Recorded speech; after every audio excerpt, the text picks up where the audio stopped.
This is Plant-Based Briefing, How Foods Are Tested for Depression by Dr. Michael Greger at nutritionfacts.org.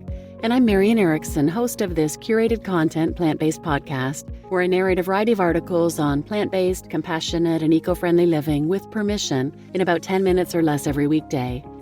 Yesterday, I also read a post from nutritionfacts.org about how the dairy industry designs misleading studies. And today's post is kind of along those same lines. It's from Dr. Michael Greger at nutritionfacts.org. They're a non-commercial, non-profit, science-based public service, and they summarize the latest in peer-reviewed nutrition and health research.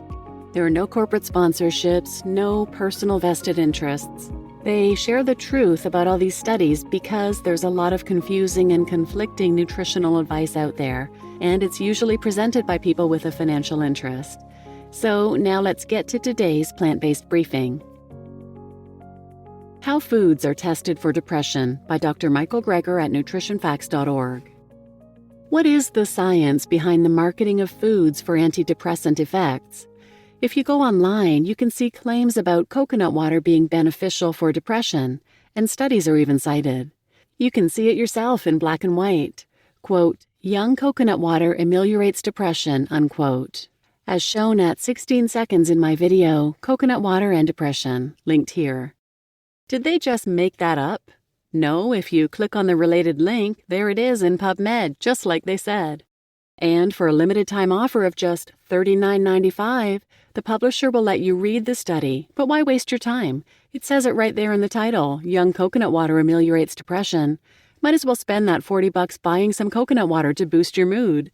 Anyway, I'm reading all the studies, so you don't have to. That's my job. So what does the study actually say? It starts out saying that plants are frequently tested for antidepressant potential. So far, so good. Therefore, young coconut water, a commonly used plant-based beverage, was selected to explore its antidepressant potential.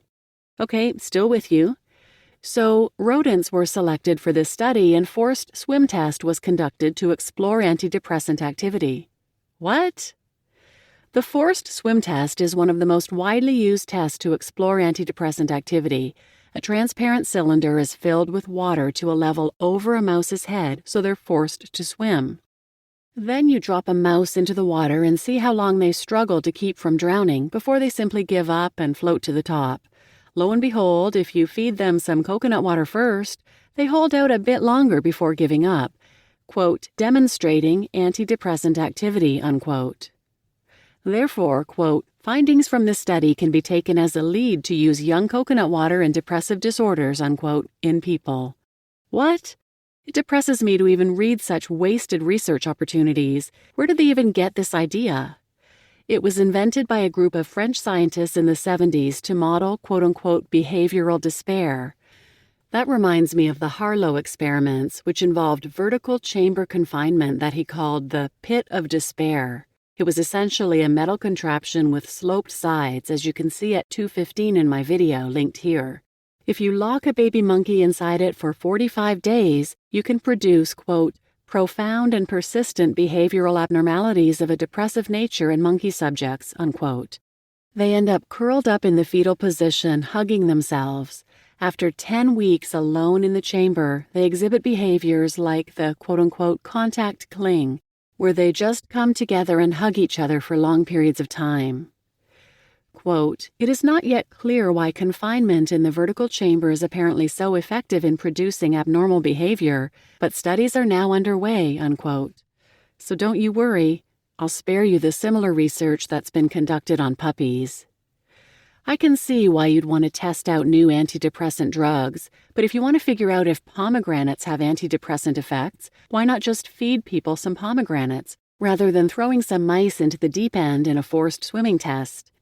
There are literally thousands of published studies on food or food products using this forced swim test. They allow the egg industry, for example, to say things like, quote, whole egg may be an excellent food for preventing and alleviating the conditions of major depression, unquote. Why? Because rats struggled longer after being fed eggs before they were forced to swim? In people, however, removing eggs from the diet improves mood, though the researchers also removed meat from their diet, so it's not clear which did what. It's also possible the subjects were just eating more healthful plant foods like soy. In fact, the soy industry is happy to tell you soy, quote, decreases depressive-related behavior, unquote, in post-menopausal rats, who were fighting for their lives in yet another forced swim test. In people, though, the best soy products may be able to do is simply work as well as drugs like Prozac and Zoloft, as you can see at 357 in my video linked here. And we all know how little that actually says. I mean, the forced swim test is just a reaction of the acute stressful stimulus of being placed in a container without an escape route. And human depression reflects a chronic subjective emotional state, rather than a reaction to an individual stimulus. Most importantly, depression is an internal emotional state, and to date, the subjective eternal emotional state of nonverbal species is not knowable. We haven't been able to ask animals how they're feeling. You can't even just look at human behavior and tell if someone has a depression diagnosis. So it is impossible to conclude with certainty that the forced swim test is a measure or a test of depression or a depression-like state. The ease with which thousands of scientists do that, however, is disquieting in that it makes an assumption that discourages critical thought. In fact, floating has been a criterion in the past to judge the witchcraft outcome of forced swim, but today it is in use to label a rodent as being depressed. Isn't that unbelievable? Now you know why I try to stick to human studies on nutritionfacts.org. What about coconut water for athletic performance versus sports drinks? Watch the video linked here to learn more. Key takeaways. 1. Coconut water has been touted as being beneficial for depression, but studies cited to back up the claim not only were performed on rodents instead of humans, but they were the forced swim test in which researchers see how long animals struggle to keep from drowning before they simply give up. 2. Researchers claim that when mice are given coconut water before being forced to swim for their lives, they are able to survive a bit longer before giving up, quote, demonstrating antidepressant activity, unquote. Therefore, quote, findings from this study can be taken as a lead to use young coconut water in depressive disorders, unquote, in people. 3. Other questionable animal experiments include the Harlow experiments, which use the pit of despair, a metal contraption with sloped sides. Researchers found that locking a baby monkey inside for 45 days can produce profound and persistent behavioral abnormalities of a depressive nature, with the animals curled up in the fetal position, hugging themselves. 4. Thousands of published studies on food or food products have used the forced swim test. The egg industry, for example, claims whole eggs may be helpful with depression because rats who had been fed eggs before they were forced to swim struggled longer in the water. In humans, though, mood has been shown to improve by removing eggs from the diet, though meat was also removed, so it's unclear which did what. The soy industry also claims soy decreases behavior related to depression, albeit in postmenopausal rats who were also used in a forced swim test. 5. Soy products may be able to work as well as pharmaceuticals like Prozac and Zoloft in humans, but that doesn't say much. 6. The forced swim test is a reaction to the acute, stressful stimulus of being placed in a container without an escape route, and human depression reflects a chronic, subjective emotional state rather than a reaction to an individual stimulus. Most importantly, depression is an internal emotional state, and to date, the subjective eternal emotional state of nonverbal species is not knowable. And 7. It is impossible to conclude with certainty that the forced swim test is a measure or test of depression or of a depression-like state. In fact, floating has been a criterion in the past to judge the witchcraft outcome of forced swim, but today it is in use to label a rodent as being depressed.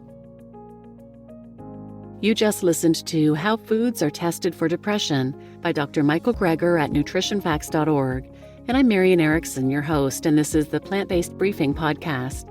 And this article really shocked me, for obvious reasons. Needless, cruel testing on animals just so you can market a product in bogus ways and cite a test or a study to make it seem viable and truthful. And the fact that thousands of scientists have performed and are still performing these tests?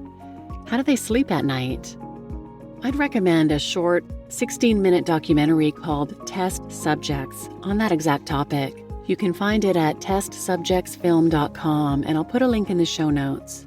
but it's about graduate students eager to become scientists and change their world, and their struggle with the expectations to experiment on animals in order to earn their diplomas. So please check that out, and please share this episode with anyone who might benefit, and thanks for listening.